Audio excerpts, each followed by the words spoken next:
All right. Good evening, everybody, and welcome back to Walks in Wall Street. Now, apologies, this isn't our normal setting. However, I thought I'd pop on and just give a quick market-like update, even though this isn't a live stream. We should be back streaming live soon. I was a little bit under the weather, for starters. And I've been doing a lot of travel. Next week, I will actually be out of pocket again. I will be traveling through Asia. So we will be in Korea and then hopefully stopping in Singapore. So we will keep you all updated on that. But in terms of the overall markets, what I want to do is just do a quick post-analysis of everything we've been talking about since we've been doing the live stream, since the follow-through day. So we had that follow-through day on April 22nd, 2025.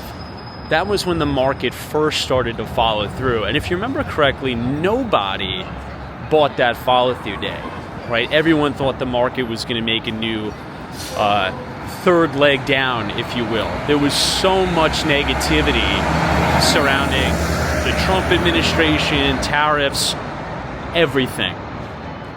But if you remember correctly, I said you got to get exposure on the follow-through day. It doesn't matter, right?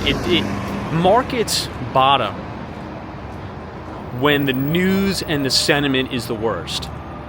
So you must commit capital. If it's, I don't care if it's 1% of equity, 2% of equity, 10% of equity, I don't care.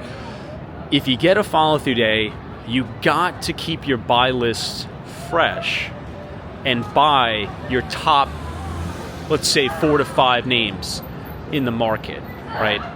The ones that have great sales, the ones that have great earnings, good pre-tax, after-tax margins. You got to get in there and buy. And ever since that follow-through day, we've really gone through what I like to call a lockout rally. This is very, very reminiscent of the COVID pandemic, honestly. We had that follow-through day right at the lows of the pandemic. And if you remember correctly, you could go to TradingView or your Bloomberg terminal and look this up. The Nasdaq 100 rode the 21-day moving average all the way to a new all-time record high into 2021. And I think that's exactly what we're going to get here. I mean, the S&P, anytime we have a little bit of a down day, right, it gets bought right back up. And this is really what I like to call a basketball or a beach ball underwater, right?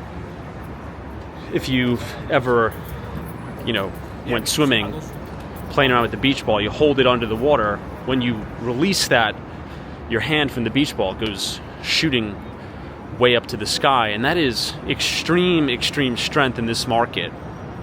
And that's what we've been seeing. Now let's talk about the leaders here for a minute, okay? Because the leaders are very apparently out. Very, very apparently out. So you have Netflix is up and out, Broadcom, AVGO, Robinhood, Palantir, CrowdStrike, and NVIDIA. I would say those are your core liquid leaders in the market. So as the market is emerging from a corrective phase into a bull market, it's the easiest time to identify leaders because they're showing so much relative strength. Right, and this is why every time the market does go into correction, I constantly hammer on the fact that you have to pay even more attention because the stocks that are going down the least amount when the market is falling into correction tends to be the stocks that outperform when the market starts to recover, right? I call this the beach ball underwater theory. If you've ever been swimming and you're playing with a beach ball or a basketball and you hold that beach ball underwater, once you release your hand from that beach ball, the beach ball goes flying all the way into the sky. So you could think about the market as the water in the pool during a bear market that's suppressing those great stocks. And once the market recovers and you release your hand from the beach ball, those stocks are really, really going to rip. And that's exactly what happened with Netflix, Robinhood, Palantir, Broadcom, and the like. So another thing I want to talk about is now that we've identified those leaders after the follow-through day, right? Oftentimes, you'll probably own a lot more stocks in the portfolio that may be up only 6%. Maybe they're up 4%, maybe they're up 3%, or maybe they're even down a little bit to fractionally. Roughly a month after the follow-through day, what you should be doing, now this isn't financial advice, but what you should be doing is doing an analysis of the portfolio, and you should be trimming every single stock or selling it outright, the ones that are not performing. So if you have 5 stocks in the portfolio, okay, and 3 of them are up 35% after the follow-through day, one of them is up 5%, and the last one is down 2%, you should sell the one that's up 5%, and you should sell the one that's down 2%, right? And it's kind of contrary to human psychology, because most people think, I bought this stock, it went up 20%, oh my gosh, this is great, I'm gonna ring the register and I'm gonna make some money.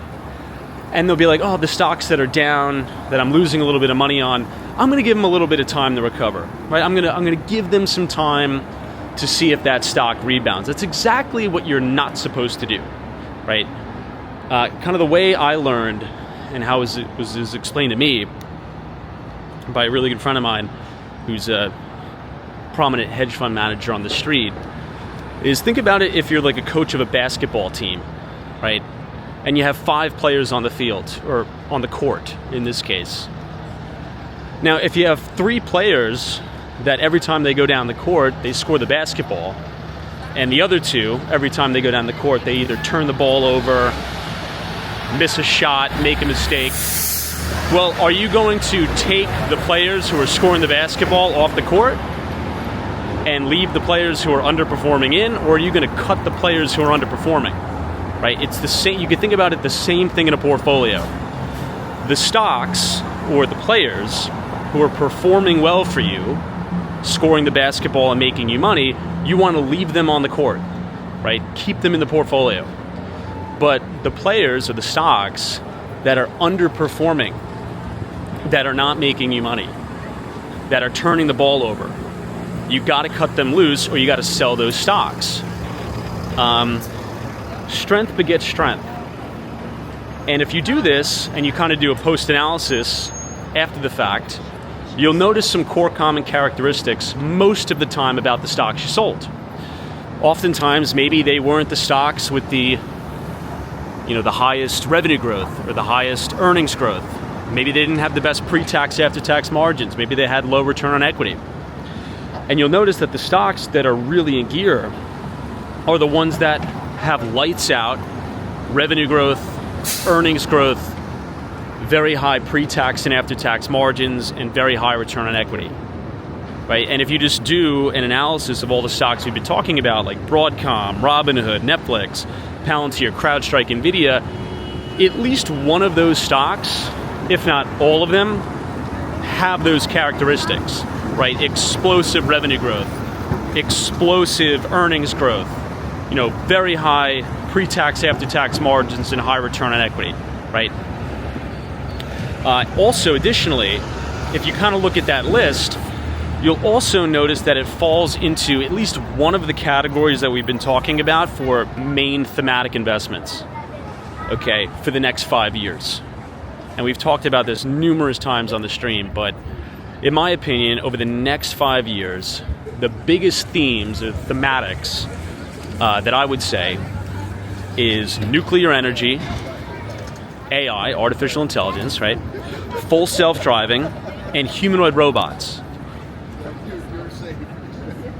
Those key categories, you need to figure out which businesses or which stocks service those areas, and you want to go for the top leading companies in those spaces. Now, another thing that I'm very, very optimistic about, which also leads me to believe and kind of solidifies my thesis that we are in a new bull market, is a lot of the new issues are performing exceptionally well, right? Regardless of what you think about the fundamentals of the company, right? CoreWeave specifically, the stock is performing unbelievably well. And that is the type of characteristics you want to see in a bull market, right? Is there investor appetite for new issues? Now, if you remember correctly, CoreWeave actually went public kind of during a little bit of a crummy market. This was a company that, if it wasn't for NVIDIA, it probably wouldn't have gone public. And when you have companies that go public during kind of market downturns, that is a very, very positive sign that you should pay very close attention to that company.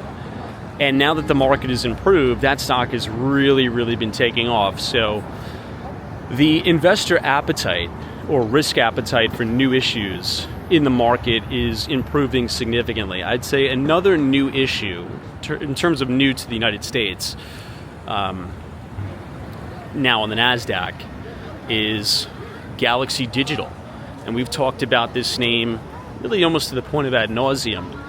GLXY Digital is founded by Mike Novogratz. Mike Novogratz is a real pioneer in the digital asset, Bitcoin, cryptocurrency space.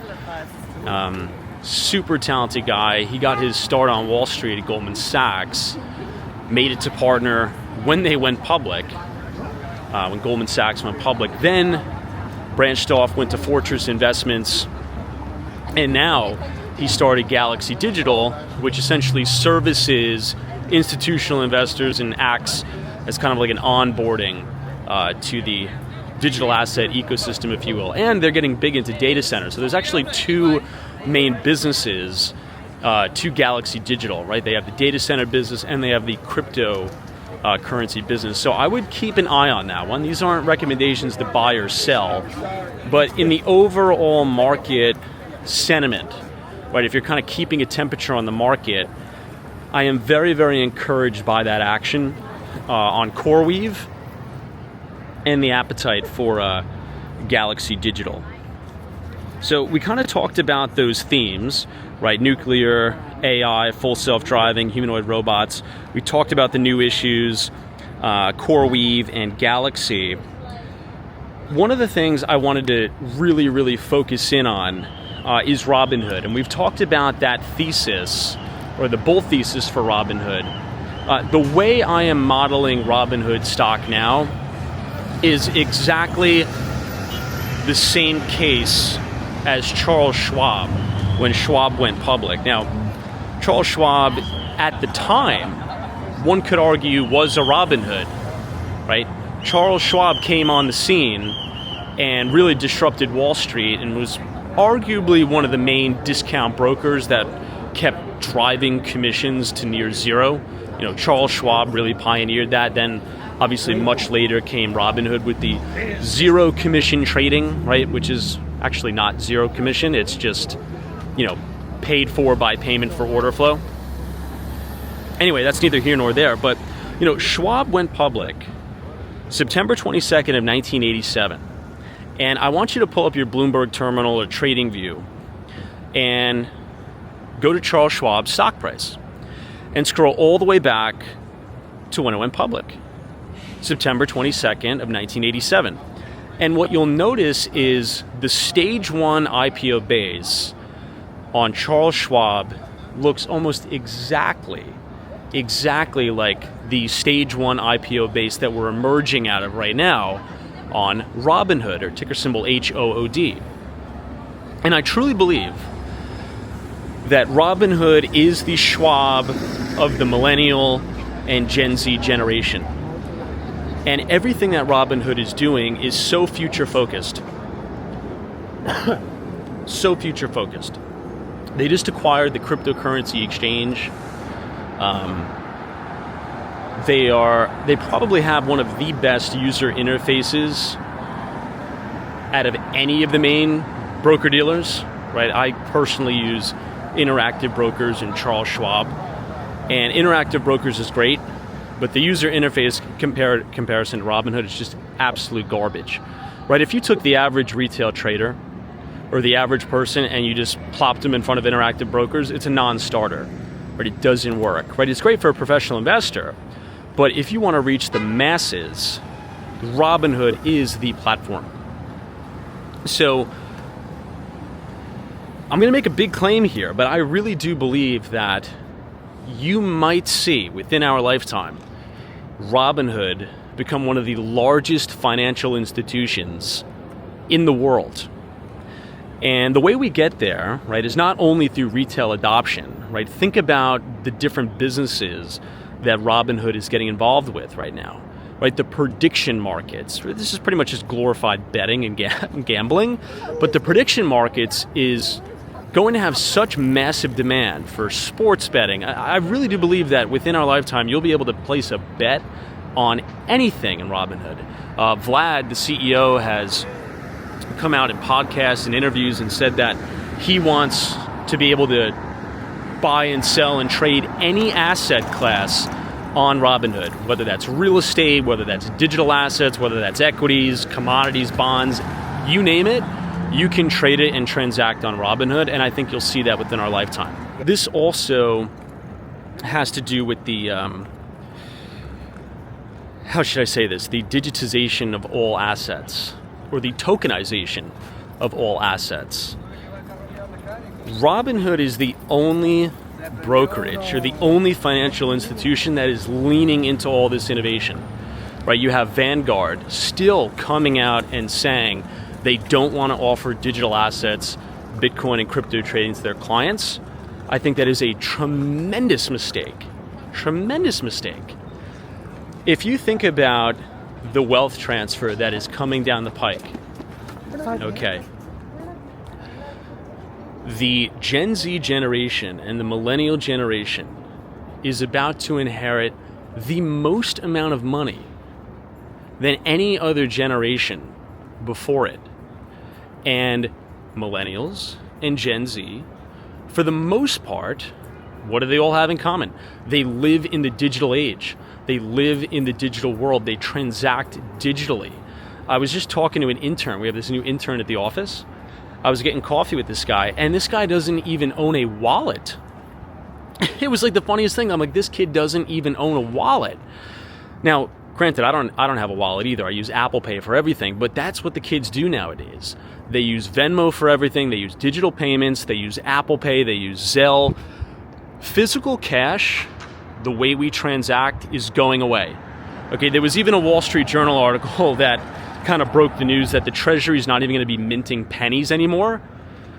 Guys, you're not, let alone pennies. By the time my kids are my age, right? By the time my kids are 30 years old, I don't think there's ever going to be any cash. I don't even think we're going to be transacting in dollar bills. It is so archaic. So if you think about the big bet, kind of, tying this all back into the point I'm trying to make, Robinhood is investing so much money into accumulating and acquiring a digital asset first platform. And if you don't think that the Gen Z and millennials, a big part of their retirement is going to be in acquiring and accumulating digital assets, you're crazy. It's happening. That's how they transact, right? You have kids nowadays that will watch an 8-hour live stream of somebody playing video games. One of my buddies sent me a video, and it's these teenagers, and they're buying digital assets for games. Like they buy virtual skins for games that are like $50. It's the craziest thing, and you got to pay attention to this trend. So the overall thesis is that history tends to repeat itself in interesting ways. And just how Charles Schwab disrupted Wall Street, I am seeing Robinhood disrupting Wall Street. But the way they're going to disrupt them is to become a digital-first tokenization exchange, right?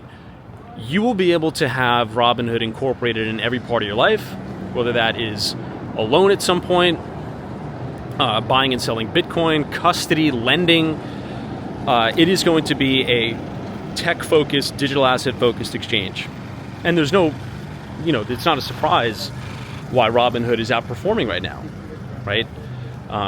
As markets have been rallying, that is one of the biggest TMLs in this market by far. Now I want to talk a little bit about the bigger picture, right? If we're thinking about 5 years, down the line, 10 years down the line. Something that I've been really focused on, we've talked about it before on the live stream, is not only AI, but humanoid robots in particular, right? And there's tons of companies, I should say, maybe a handful of companies that are actually being successful right now with humanoid robots working in factories and doing tasks such as putting together parts of airplanes or assembling vehicles or cars. Figure AI, which is the company I'm most bullish on. They're a private company, they're not public. But Figure AI right now, in the field, in the Carolinas, have a partnership with BMW. And there are humanoid robots right now on the assembly line at BMW, assembling vehicles for BMW. Now, what does that mean if we look big picture? Well, think about all the companies right now that operate on relatively slim margins, and a large portion of the capex, that business, is labor. Okay? Arguably, if we're thinking about this big picture, labor is probably the largest TAM, or total addressable market, there is, by far. So if we think about Optimus, right, like a Tesla bot or a Figure AI bot, if you can have, and these are some of the claims. Now, we don't know if we could take these claims at face value yet, but you always want to lean into the technology. You always want to lean bullish. So if these humanoid robots can operate for 20 hours a day, 7 days a week, other humanoid robots can hot swap batteries, you now have unlimited labor. Amazon, and I think I wrote this down, their net profit margin, 5 years trailing, right, on average, is around 5%. Okay. So a company like Amazon, massive e-commerce business, obviously we talk about AWS all the time, but for some of the lower margin businesses, warehouse, fulfillment, slim margins, if you can have fully autonomous, fully robotic warehouses where humanoid robots are pick, packing, and shipping 20 hours a day, 7 days a week, you don't think the profit margin at Amazon is going to go up from 5%? Right? Their net profit margins are going to go significantly higher at 5% on hundreds of billions of dollars in revenue. That is an unbelievable game changer that not a lot of people are talking about. Now, I'm not saying go out and buy the stock, okay?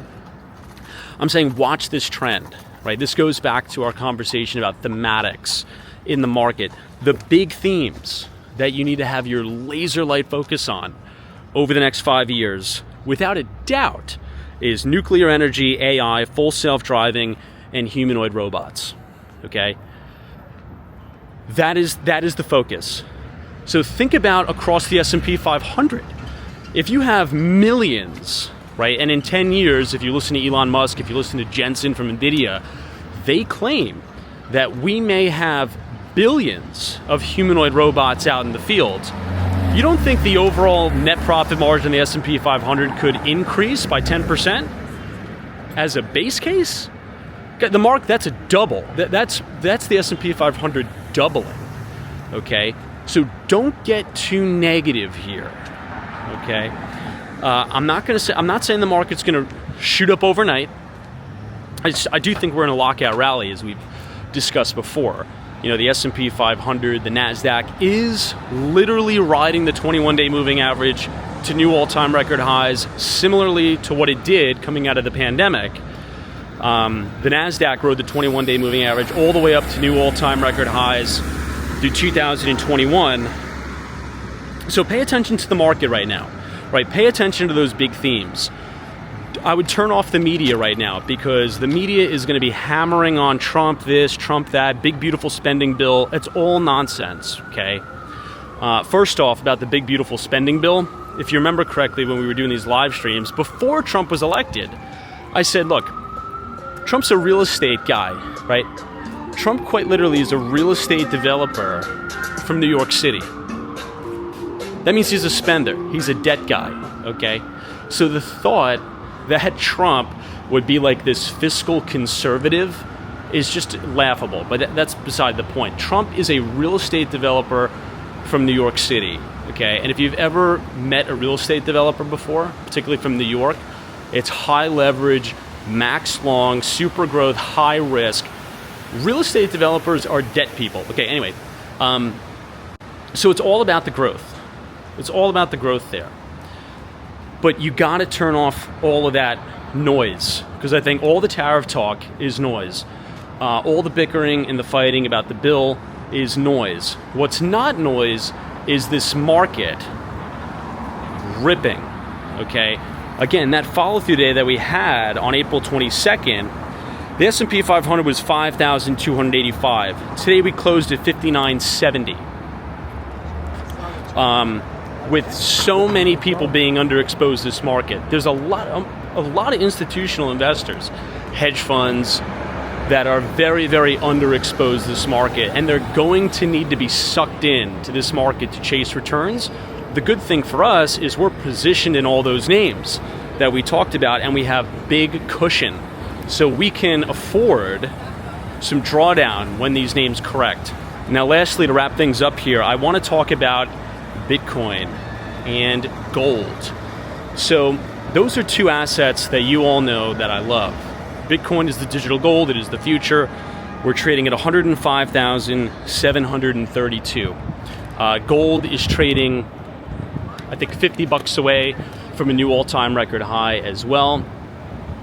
Now, what is this telling us, right? What is Bitcoin and gold trading near record highs telling us? Well, to me, it's telling us that you're going to see deficits continue to balloon. You're going to see governments continue to spend and debase the currency. This was a massive, massive tell right when Elon Musk announced that he's stepping down from Doge, right? Elon Musk is going to take a step back, he's going to take a pause, and he's going to go back to running his companies. To me, in kind of coded language, that was, this is not going to work. Focusing on spending cuts and savings is not going to get us out of this mess. We're just too big. Almost 30 trillion now and climbing in debt.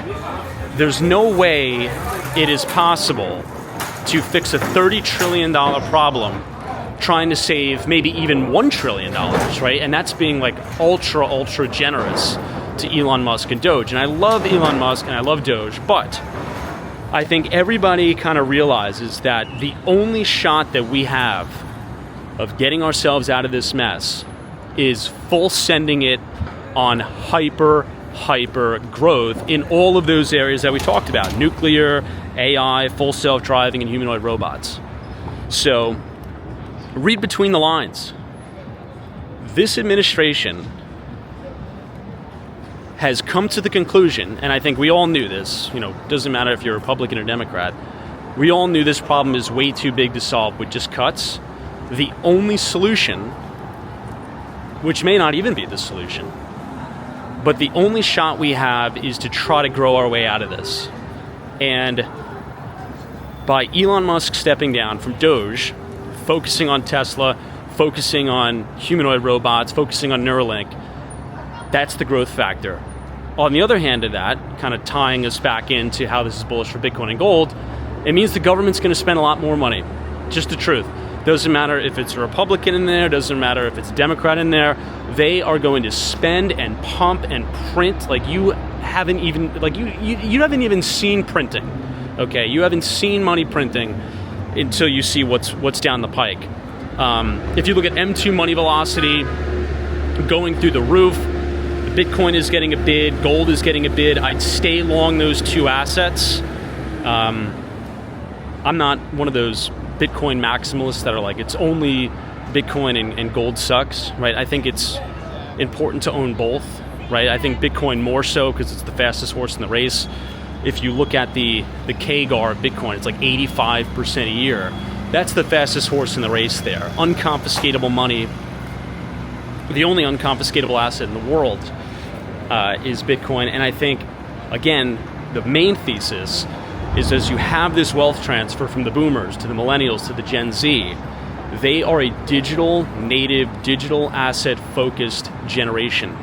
They transact online, they interact online, they do work online, and more importantly, they save and invest and do commerce online. Just look at the growth in Robinhood in terms of their net deposits and net account user growth. It's all millennials, it's all Gen Z, and they want digital assets. So I think the expansion of the money supply is going to be bullish for risk assets, but it is also going to be bullish for those safe haven assets, which are actually ultra risk assets. I think they'll perform as ultra risk assets, which would be Bitcoin and which would be gold. So in conclusion, to kind of wrap up this short video here, we should be able to go back streaming relatively soon. It's turn off the news. Don't let the tariff talk and the political nonsense spook you out of the market. You got to separate these two things, right? Because I get emails all the time from people that are saying, oh, but Thomas, the tariffs are going to do this and it's going to do that, and it's like, look, you have got to separate these two things. What is good for the market? What is the market doing right now? It doesn't matter what Trump is doing, right? It doesn't matter what Besant is doing. What matters is this market is following through. Stocks are setting up all over the place. Earnings have been great. And GDP numbers, I think, are going to come out better than expected. So listen to the market, follow the earnings, and completely detach and disassociate from political conversations. It is too important of an opportunity here. There's so many people underexposed this market, and I think that's why. I think people have gotten too political, right? And you may be right. The point I'm trying to make is, if you are upset and you spend all day fighting and you have this raging thirst of wanting to, lash out at the Trump administration or lash out at what Biden did in the last administration, you're not going to change your situation, okay? You're not changing the world. You're not changing your personal financial situation. The only way you can do that is if you block out all that noise and invest in the future, right? We have, quite arguably, one of the largest opportunities in the planet ahead of us, with humanoid robots, with AI, with full self-driving. Tesla's rolling out full self-driving in Austin right now. Waymo is crushing it. 250,000 daily fully autonomous rides. Guys, that is going to explode, okay? So the focus should not be on fighting about the politics. And I know it's hard, but you've got to separate those two things. Put yourself in the right spots, stay focused, stay optimistic, and let this market dictate how you should feel. Because there's a lot of stuff setting up. So we'll see you guys tomorrow. Hopefully I'll be able to put another market update out soon. Thanks.